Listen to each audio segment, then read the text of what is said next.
Last 10 days, 6 people have been killed in Austin, and police say the current numbers are on track to beat the record number of homicides in 2021. As police continue to investigate the recent crimes, KXAN's Brianna Hollis joins us live to explain the nature of these killings. Bree.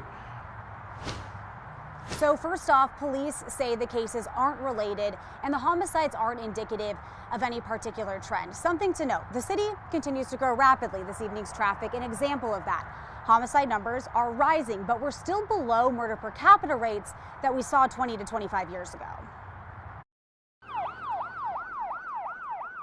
6 homicide scenes in 10 days, 21 killings in 3 months. I mean, it's kind of surprising. While the numbers are alarming, police say these crimes don't threaten the general public.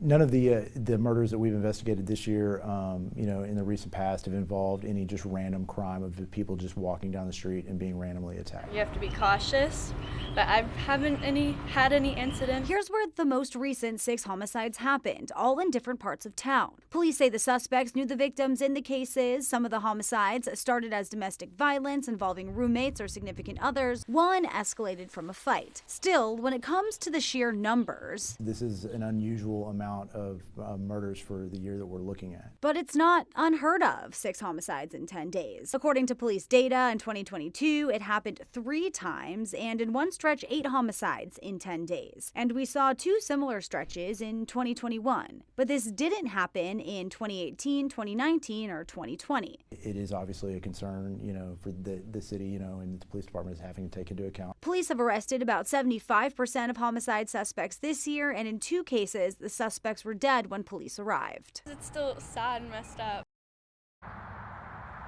And we did reach out to the mayor's office as well as city council members for each of the districts the homicides occurred in. None of them could speak with us today.